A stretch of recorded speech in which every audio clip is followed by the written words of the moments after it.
Morning student, welcome to physics class. ये video 12 Hindi medium वाले बच्चों के लिए है। जैसा कि आपको पता है कि हम फिजिक्स में 3 चैप्टरों को ख़त्म कर चुके हैं। इसमें एक चैप्टर नंबर 11 है, एक 13 और एक 14। आज हम स्टार्ट कर रहे हैं आपका चैप्टर नंबर 15, जिसका नाम है नाभिकीय भौतिकी। थोड़ा सा ये चैप्टर बड़ा है और काफ़ी अच्छा चैप्टर है। एटम और न्यूक्लियस दोनों मिला के, यानी परमाणु भौतिकी और नाभिकीय भौतिकी दोनों मिला के 6 नंबर की, ठीक है ना। तो आइए हम नाभिकीय भौतिकी के बारे में स्टडी करते हैं।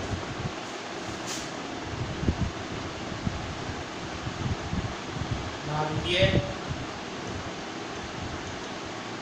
भौतिकी,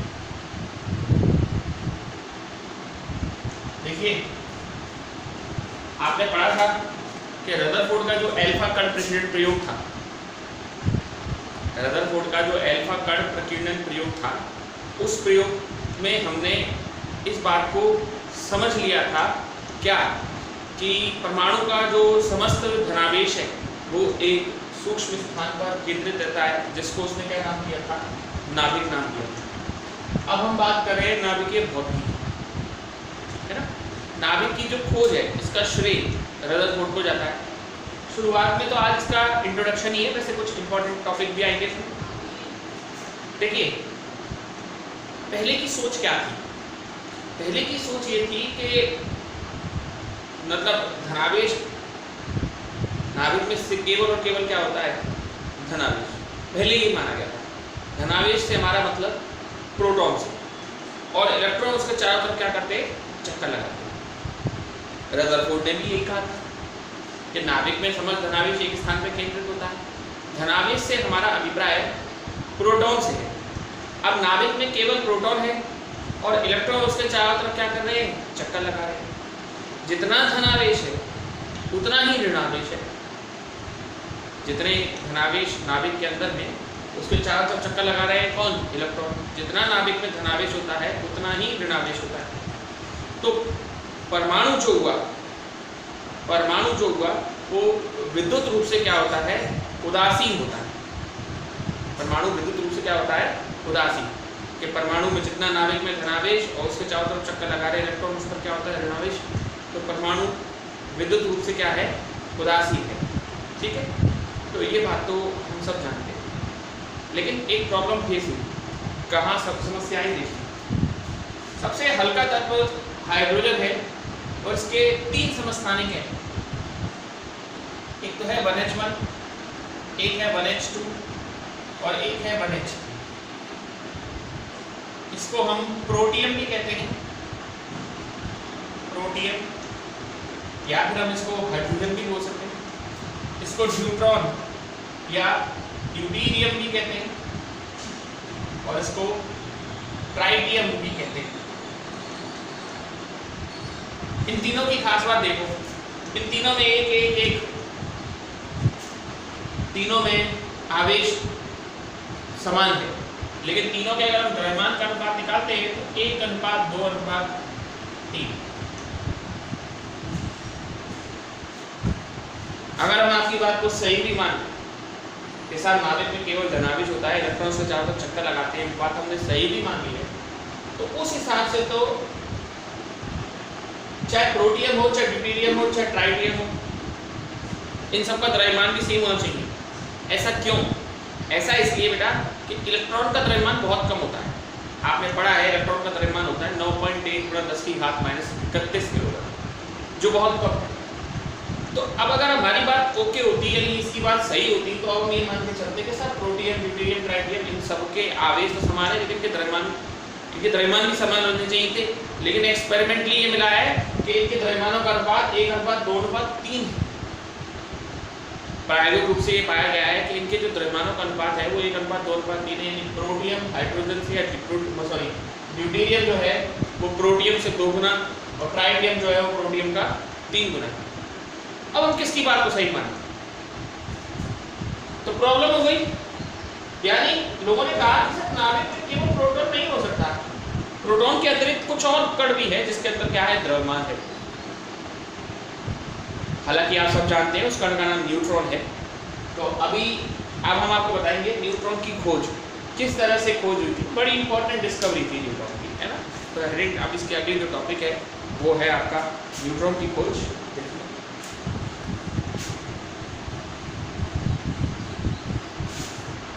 न्यूट्रॉन की खोज भी बहुत अपने आप में एक इंटरेस्टिंग रहा है।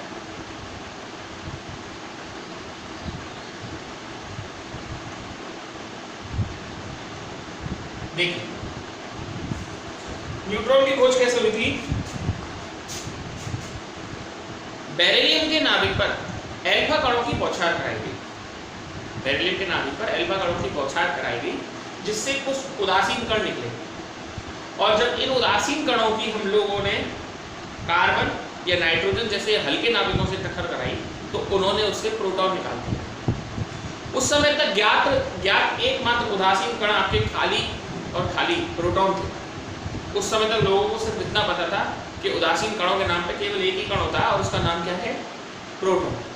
लोगों ने माना कि साहब प्रोटॉन ही है एकमात्र उदासीन कण। उस समय तक जो ज्ञात था एकमात्र उदासीन कण आपके प्रोटॉन थे, तो लोगों ने इसको प्रोटॉन कहा, फोटोन, तो लोगों ने इसको फोटोन कहा। लेकिन फोटोन की ऊर्जा होती है, आपने पढ़ा है प्रीवियस लेक्चर में, E बराबर h। फोटोन का संवेग होता है, लेकिन ऊर्जा और संवेग संरक्षण के नियम के आधार पर फोटोन जो था वो फेल रहा, असफल रहा। वो ये बात प्रूफ नहीं हो पाई, यानी कि फोटोन की जो बात मानी गई थी वो सही नहीं निकली। तो फिर उन्होंने कहा साहब ये फोटोन नहीं है तो क्या है। फिर उन्होंने कहा कि साहब ये फोटोन के अतिरिक्त एक अन्य उदासीन कण है जिन पर कोई आवेश नहीं है।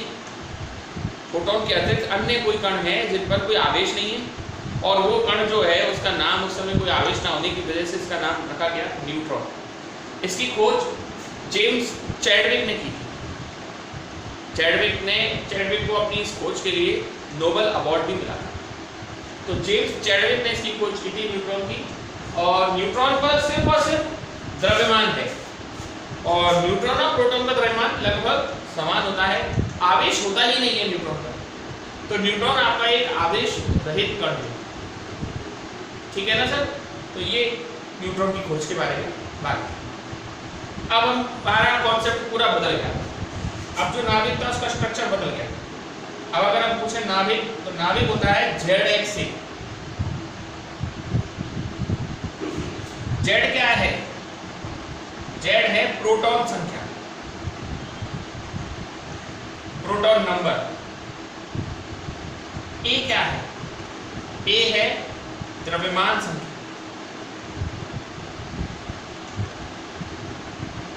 A आपकी द्रव्यमान संख्या और न्यूट्रॉन नंबर होंगे A माइनस Z।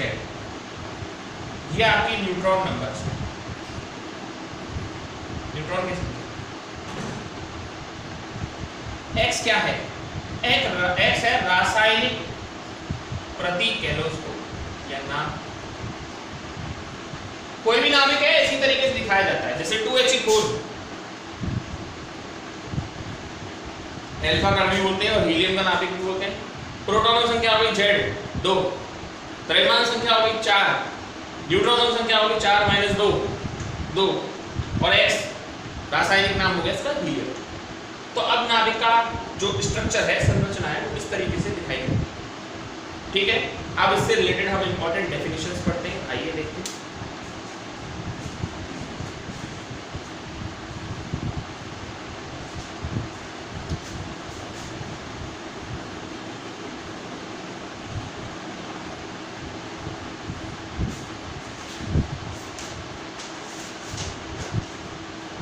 सबसे पहली परिभाषा है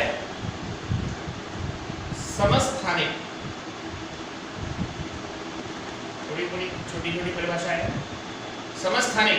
आप जानते हैं समस्थानिक के बारे में? एक ही तत्व के भिन्न भिन्न परमाणु जिनकी द्रव्यमान, जिनकी प्रोटॉन संख्या, या कह सकते हैं जिनका परमाणु क्रमांक तो समान है लेकिन द्रव्यमान संख्या क्या हो, भिन्न भिन्न।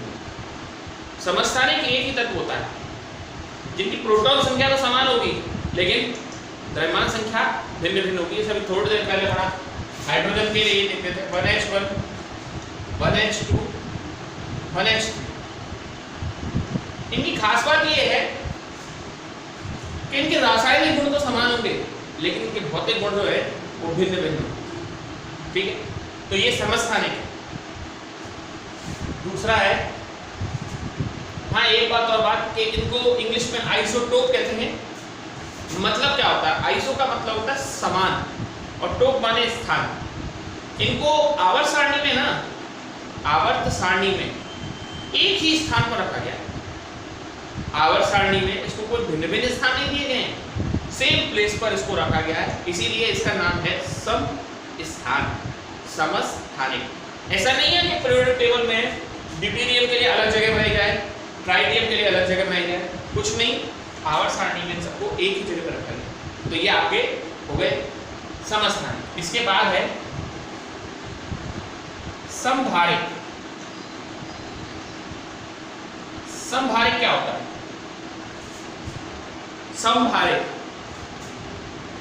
समभारिक होते हैं एक ही तत्व के, मतलब एक ही तत्व तो नहीं होता, भिन्न भिन्न तत्व के भिन्न भिन्न परमाणु जिनके द्रव्यमान संख्या समान है लेकिन प्रोटॉन संख्या भिन्न भिन्न।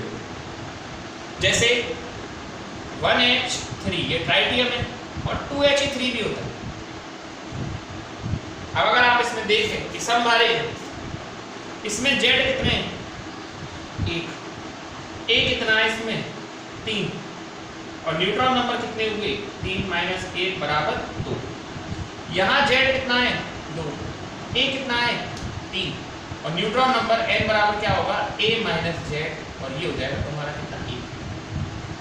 मेन चीज देखनी है समभारिक, इसके द्रव्यमान संख्या समान है। इसको इंग्लिश में आइसो बार भी कहते हैं। ये छोटी छोटी डेफिनेशंस हैं, ये आ जाती हैं पेपर में, इसलिए इनको ढंग से आप थोड़ा सा ध्यानपूर्वक देखिए इनको। तो ये समभारिक हुआ। अब इसके बाद आता है समन्यूट्रॉनिक। समन्यूट्रॉनिक, अब समन्यूट्रॉनिक वो होते हैं जिनके न्यूट्रॉन्स नंबर, ऐसे तत्व जिनके न्यूट्रॉन नंबर क्या हो? समान हो, वो समन्यूट्रॉनिक है। इनके न्यूट्रॉन के जो नंबर है वो समान हो, वो समन्यूट्रॉनिक है। कोई एग्जांपल तो कई सारे हो सकते हैं, वैसे तो देखिए एग्जांपल, पर हम इजीएस्ट एग्जांपल ढूंढते हैं। तो ये देखिए 6C14, छोड़िए 6C14 नहीं, और कोई अच्छा सा देखते हैं। 6C13 हाँ, और 7N14, ये कार्बन का आइसोटोप है 6C13। Z कितना है इसमें? 6। A कितना है? 13। और न्यूट्रॉन नंबर निकालेंगे 13 - 6 बराबर 7। यहाँ Z कितना है? 7। A कितना है? 14। और न्यूट्रॉन नंबर निकालेंगे 14 - 7 = कितना आएगा? 7। दोनों में ही न्यूट्रॉन नंबर क्या है? समान है। तो ये सब न्यूट्रॉनिक हुआ। जिसके न्यूट्रॉन नंबर समान है वो सब न्यूट्रॉनिक, जिसके द्रव्यमान संख्या समान है वो समभारिक, जिनमें प्रोटॉन संख्या समान है वो समस्थानिक। ठीक है। अब एक दो और रहते हैं इसमें। सबसे पहला एक है दर्पण नाभिक। ये देखते हैं दर्पण नाभिक को।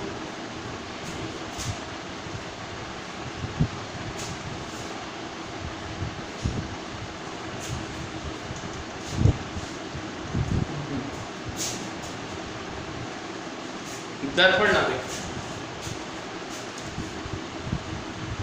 इसको मिरर न्यूक्लियाई भी कहते हैं।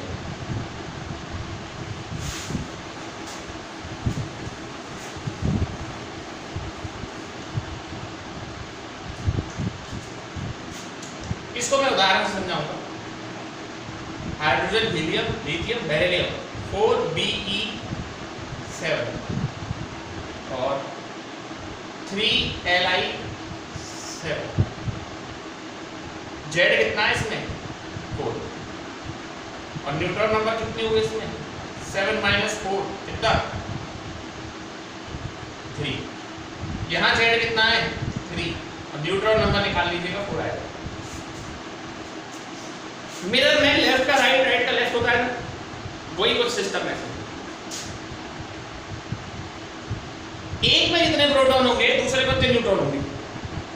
देख लो, इसमें 4 प्रोटॉन है, 4 न्यूट्रॉन। इसमें 3 प्रोटॉन है, 3 न्यूट्रॉन। एक में प्रोटॉन की संख्या दूसरे नाभिक में न्यूट्रॉनों की संख्या के समान होती है, तो ऐसे नाभिक कहलाते हैं आपके दर्पण नाभिक, मिरर न्यूक्लियाई जिनको हम बोलते हैं, दर्पण नाभिक।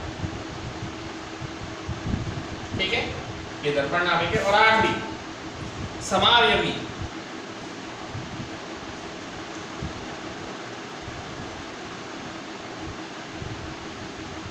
इनमें जेड भी समान होता है, ए भी समान होता है, न्यूट्रॉन के नंबर भी समान होते हैं, फिर इनको समावयवी क्यों बोलते हैं? एक्चुअलिटी में ये ऐसे नाभिक होते हैं जो रेडियो एक्टिव होते हैं, इनके सारे गुण समान होते हैं लेकिन इनके ऊपर स्टार लगा हुआ होता है, इनमें रेडियो एक्टिवता का गुण होता है। ऐसे नाभिक आपके कहलाते हैं समावयवी नाभिक। गुण सिर्फ रेडियो एक्टिवता दर्शाते हैं, बस यही है, प्रोटॉन न्यूट्रॉन और उसकी संख्या में कोई फर्क नहीं है। तो 5 हो गए, समस्थानिक, संभारित, समन्यूट्रॉनिक, दर्पण और समावयवी। इन सबको आप अच्छी तरीके से देखिएगा, इससे रिलेटेड नोट्स में ग्रुप पे पोस्ट कर दूंगा और वीडियो बार बार देखिए, अच्छी तरीके से देखिए, आपको समझ में आएगा, कोई ऐसी बात नहीं। और बुक है तो बुक को भी पढ़िए, बुक से भी देख के चीज़ों को सीखिए। Okay, that's all for today.